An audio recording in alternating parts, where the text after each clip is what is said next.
अल्हम्दुलिल्लाहि रब्बिल आलमीन वल आक़िबतु लिल मुत्तक़ीन वस्सलातु वस्सलामु रसूलिहिल अंबियाइ वल मुरसलीन अम्मा बाद फ़अऊज़ु बिल्लाहि मिनश शैतानिर रजीम बिस्मिल्लाहिर रहमानिर रहीम वमा खलक़तुल जिन्ना वल इंसा इल्ला लियअबुदून सदक़ल्लाहुल अज़ीम।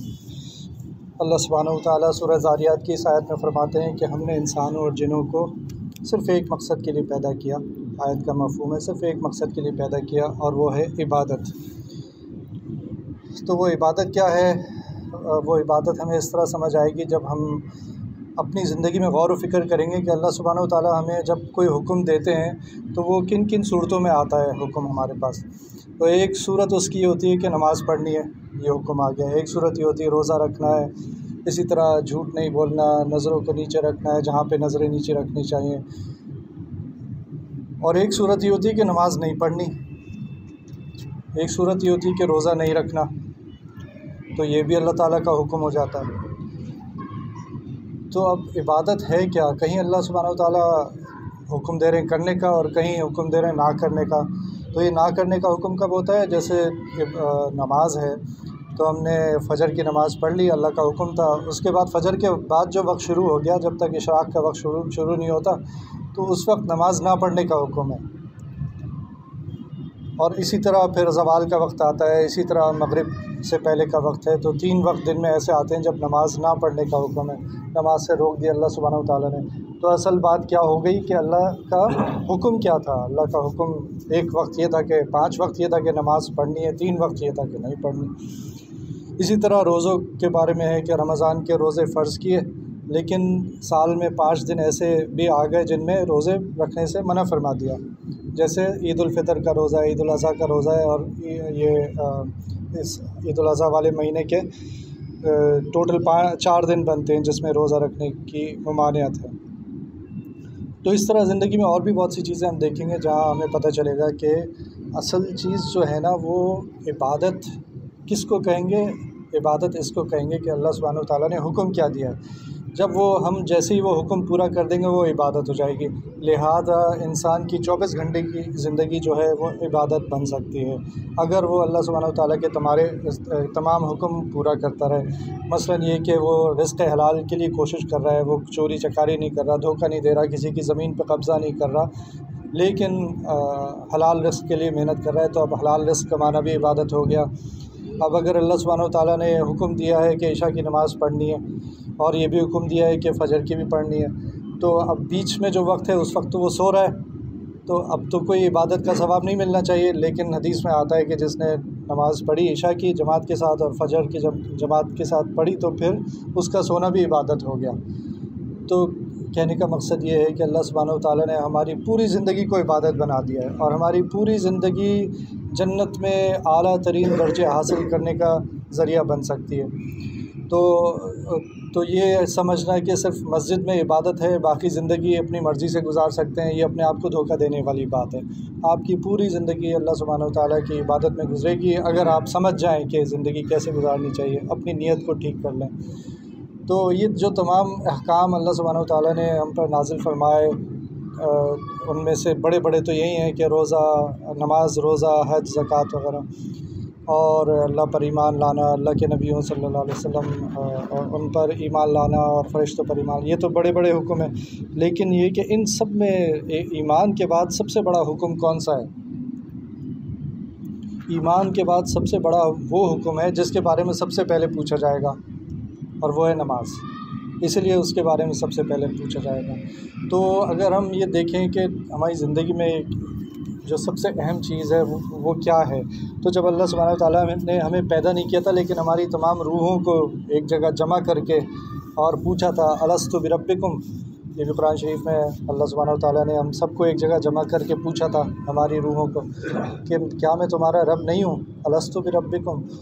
तो हमने ये जवाब दिया था हमारी रूहों ने कि बला शहीदना, हम गवाही देते हैं। क्यों नहीं, हम गवाही देते हैं कि आप ही हमारे रब हैं। तो उस वक्त ये अल्लाह सुब्हानहु व तआला ने हमसे वादा ले लिया, और आगे इसी आयत में आगे अल्लाह सुब्हानहु व तआला फरमाते हैं कि ये वादा तुमसे इसलिए लिया गया था।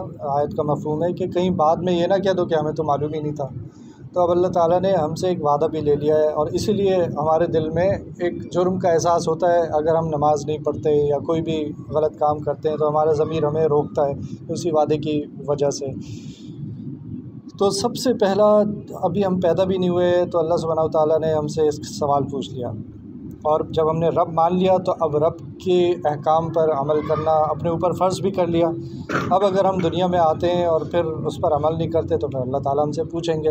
लेकिन दुनिया में आने के बाद भी सबसे पहला काम क्या होता है जो किसी बच्चे के साथ उसके माँ बाप करवाते हैं? क्या होता है? अज़ान देना। तो अब बच्चा तो नमाज़ नहीं पढ़ सकता, अज़ान तो नमाज़ देने के लिए होती है, तो उसके कान में अज़ान दी जाती है। क्यों?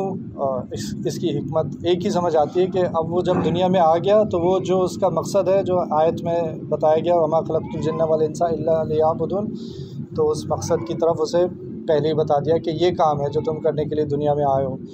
और उसमें हय्या अलस सलाह ना, अज़ान का असल जो मैसेज है वही है, हय्या अलस सलाह हय्या अलल फलाह। तो अब वो जब उसके ऊपर नमाज फ़र्ज़ हो गई तो फिर दिन की इब्तिदा कैसे होगी? मतलब हम हर चीज़ में पहले की बात करेंगे कि सबसे पहले क्या हुआ। सबसे पहले ये सवाल हुआ कि क्या मैं तुम्हारा रब नहीं हूँ? फिर वो दुनिया में आया तो सबसे पहले क्या हुआ? उसके कान में अज़ान दी गई।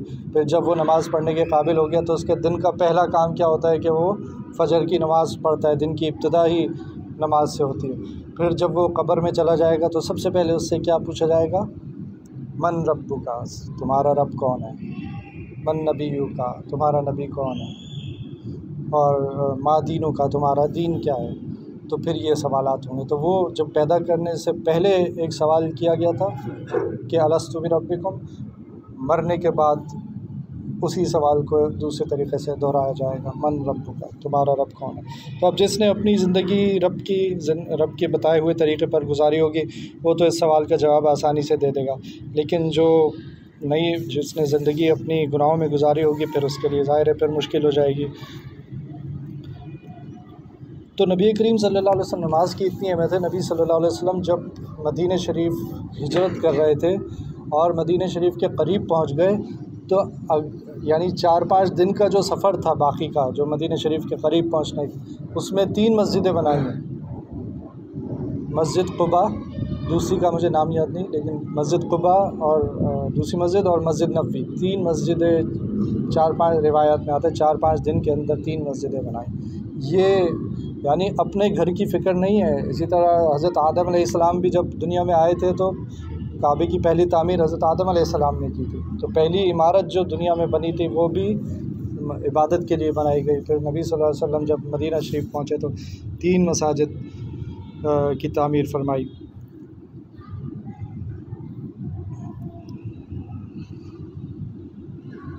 तो नबी करीम जब दुनिया से जाने लगे तो उनकी आखिरी नसीहत क्या थी? उनके आखिरी अल्फाज क्या थे? अस्सला अस्सला वमा मलकत ऐमानुकुम। नबी करीम सल्लल्लाहु अलैहि वसल्लम ने फरमाया अस्सला अस्सला, यानी आखिरी अल्फाज जो होते हैं उनमें सबसे अहम बात बताई जा रही होती है कि इससे अहम तो कोई बात होगी नहीं। अब मैं जा रहा हूँ तो इस बात को याद रखना। तो अस्सला अस्सला फरमाया, यानी अपनी नमाज़ों की हिफाजत करो, और वमा मलकत ऐमानुकुम, और जो तुम्हारे मातहत हैं उनका भी ख्याल करो।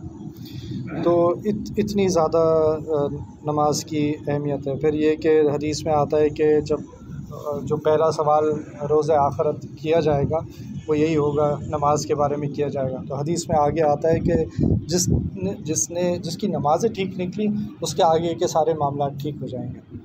यानी आगे भी सवालात होंगे, लेकिन ये कि अगर उसकी नमाज़ें ठीक निकली तो फिर उसके आगे के मामले, और जिसकी नमाज़ें ख़राब हुई तो आगे के सारे मामलात भी ख़राब हो जाएंगे। कितनी अहमियत है। फिर ये कि नमाज को किस तरह हम पर फ़र्ज़ की गई है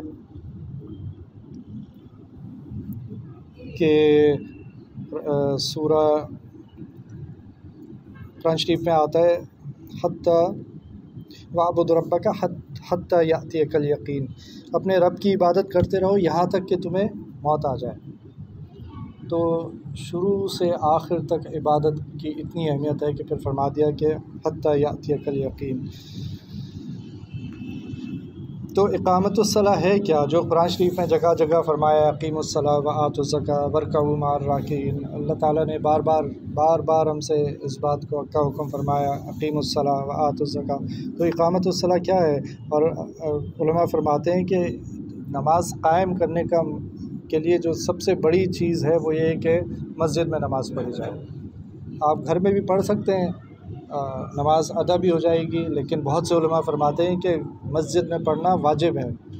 और मैंने बहुत कुछ उलमा का तो ये भी फतवा सुना कि जो लोग अपनी अपनी जमातें सऊदी अरब के उलमा के का फतवा सुना वहाँ पे, क्योंकि मस्जिद में अपनी अपनी जमातें लोग करते रहते हैं, उन्होंने उसको सख्ती से मना फरमाया कि जो पहली जमात है मस्जिद की वही असल जमात है, बाकी ये जो लोग अपनी अपनी पढ़ते हैं इसकी कोई अहमियत नहीं। तो इतना ज़्यादा उलमा ने इस पर, और इसकी वजह क्या है, क्योंकि अल्लाह का हुक्म है वरकऊ मार राकिईन कि रुकू करो रुकू करने वालों के साथ।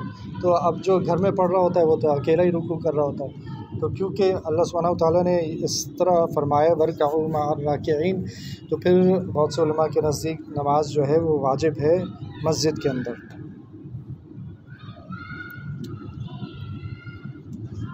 और इसी तरह हदीस में आता है कि मस्जिद की नमाज जो है वो 27 दर्जे अफजल है। तो अब अगर किसी को 5 लाख तनख्वाह मिल रही है महीने की, तो 27 से उसे ज़रब दे दें और फिर उससे कहा जाए कि बस तुम सुबह में 7 बजे आ जाया करो, तो तुम्हें 27 गुना ज़्यादा तनख्वाह मिल जाएगी। तो अब कौन बेवकूफ़ होगा कि 5 लाख को 27 से ज़रब देने के बाद वो ये सोचे कि मैं घर पे आराम कर लेता हूँ, 8 बजे चला जाऊँगा। तो कोई भी इतना बेवकूफ़ नहीं होगा। तो ये जो 27 दर्जे दुनिया में बढ़ते हैं, आप सोचें जन्नत में जब 27 दर्जे बढ़ेंगे तो वो क्या होंगे, जिसके बारे में हमने सुना ही है, ना हम तसव्वुर कर सकते हैं, ना हमें पता है कि वो जन्नत, बस हमें एक आरज़ू है कि हम भी जन्नत में जाएं। लेकिन 27 गुना जब कोई इनाम अल्लाह ताला बढ़ा देंगे तो वो कैसा होगा। तो बस ये बातें थी। अल्लाह ताला हम सबको अमल की तौफ़ीक़ अता फरमाए। रब्बना तक़ब्बल मिन्ना इन्नका अंतस समीउल अलीम वतुब अलैना इन्नका अंतत तव्वाबुर रहीम। सल्लल्लाहु तआला अला खैरि खल्क़िही मुहम्मद व अला आलिहि व अस्हाबिही अजमाईन। आमीन बिरहमतिका या अरहम।